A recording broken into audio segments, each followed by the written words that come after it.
The Lotus Sutra. Translated from the Chinese of Kiṃnaras 2007. By Tsukunari Kubo and Akira Yuyama.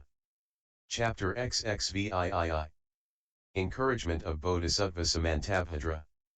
Thereupon Bodhisattva Samantabhadra, through his effortless transcendent power, dignity, and fame, arrived from the east together with innumerable, limitless, and incalculable numbers of great bodhisattvas.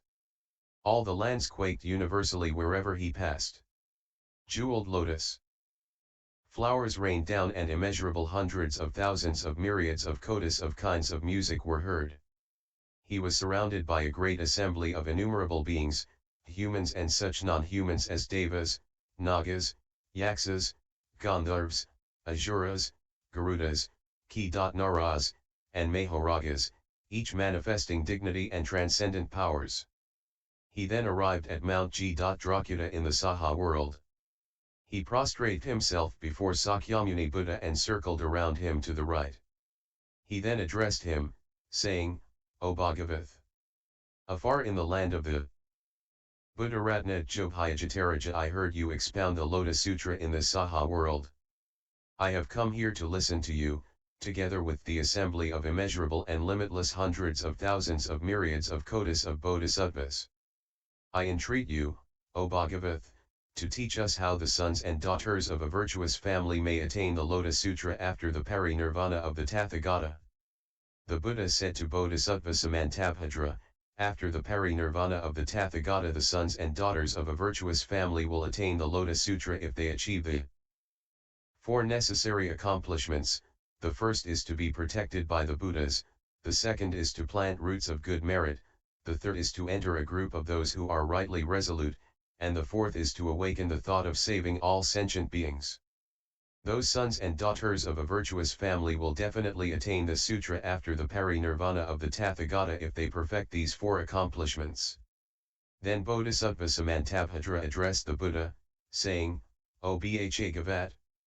If there are those who preserve the sutra in the troubled world of 500 years after, I will protect them and rid them of their heavy cares, cause them to attain happiness, and allow no one to strike at them through their weaknesses. I will not give Mara any chance to afflict them, nor the sons of Mara, daughters of Mara, minions of Mara, those possessed by Mara, yaksas, raksasas, kuṃnaras, pisakas, daugh-ters, putanas, or vitalas. If they recite the sutra, whether walking or standing, I will then come before them on a white elephant king with 6 tusks, together with the assembly of great bodhisattvas, manifest myself, pay homage and protect them, and console their minds for the sake of revering the Lotus Sutra. If they sit contemplating upon the sutra, I will then manifest myself before them on a white elephant king. If they forget a single line or a verse in the Lotus Sutra, I will teach and recite it with them and cause them to become proficient in it. At that time those who accept and recite the Lotus Sutra will be able to see me and, greatly rejoicing, will thus make further efforts. As a result of seeing me they will attain the samadhi and dharnis named avardha-dharni, kotisattasahasravardha-dharni, and sarvarutako-salyavarta-dharni. They will attain dharnis like these. O Bhagavat! In the troubled world of 500 years after, those monks, nuns, laymen, and laywomen who seek, preserve, recite, copy, and wish to practice this Lotus Sutra should persevere single-mindedly for 21 days. After a full 21 days I will appear on a white elephant with 6 tusks, accompanied by innumerable bodhisattvas who themselves will also be surrounded by their retinues, and manifest myself before sentient beings in whatever form they wish to see. Then I will expound and teach the Dharma to them and gladden them. I will also give them a dharni spell. When they attain this dharni, non-humans will have no power to destroy them and women no power to trouble them. I myself will also protect these people. I entreat you, O Bhagavat, to allow me to teach this dharni." Thus he taught the spell in the presence of the Buddha, saying, "O Bhagavat! If there is any bodhisattva who hears this dharni, he should know it is because of the transcendent power of Samantabhadra. If there is anyone who accepts the Lotus Sutra practiced in Jambudvipa, he should think, this is nothing but Samantabhadra's virtuous power. If there is anyone who preserves, recites, correctly remembers, understands this meaning, and practices in accordance with the teaching, know that they are practicing the practice of Samantabhadra. They plant deep roots of good merit in the presence of innumerable and limitless Buddhas. The Tathagatas will caress their heads. If they copy the sutra, after their death they will be born in the Trayastri.sa heaven. At that time, 84,000 heavenly maidens will welcome them, performing various kinds of music. They will wear 7 jeweled coronets and be happy among their female servants. How much more for those who preserve, recite, remember correctly, understand the meaning, and practice in accordance with the teaching.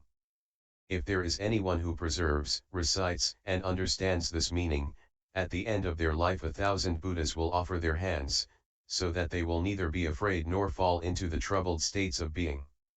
They will thus arrive in the Tasita heaven of Bodhisattva Maitreya, who is endowed with the 32 marks and surrounded by an assembly of great bodhisattvas and a retinue of hundreds of thousands of myriads of kotis of heavenly maidens. There they will be born, and such will be their merit and benefits. For this reason the wise should wholeheartedly copy, move others to copy, preserve, recite, and remember it correctly and practice in accordance with the teaching. O Bhagavat! Through my transcendent powers I will now protect, extensively distribute, and keep this sutra from extermination in Jambudvipa after the parinirvana of the Tathagata. Thereupon the Buddha Sakyamuni praised him, saying, Splendid! Splendid! O Samantabhadra! You will protect the sutra and bring benefit and happiness to sentient beings in many places. You have already accomplished inconceivable merits and profound compassion. Long, long ago the thought of highest, complete enlightenment awakened in you, and you made this vow of transcendent power, I will protect the sutra. Through my transcendent powers I will protect the one who holds to the name of Bodhisattva Samantabhadra. O Samantabhadra! If there is anyone who preserves, recites, correctly remembers, practices, and copies this Lotus Sutra, they should know that they will meet the Buddha Sakyamuni and hear the sutra from the mouth of the Buddha. By this they should know that they are paying homage to the Buddha Sakyamuni. They should know that they will be praised by the Sakyamuni Buddha with the word splendid. They should know that the hand of the Buddha Sakyamuni will caress their heads. They should know that they will be clad in the robe of the Buddha Sakyamuni. Such people are not attached to worldly pleasures. They dislike heretical scriptures and writings. They are not pleased to consort with heretics, wicked people, butchers, those who keep boars, sheep, chickens, or dogs, hunters, or those who make a living by pandering. They will be honest in mind, and will have correct recollection and the power of merit. They will not be troubled by the 3 kinds of poison. Nor will they be confused by jealousy, selfishness, false pride, or arrogance. Having little desire they can know satisfaction and practice the practice of Samantabhadra. O Samantabhadra! If you meet anyone who preserves and recites the Lotus Sutra 500 years after the parinirvana of the Tathagata, you should think like this.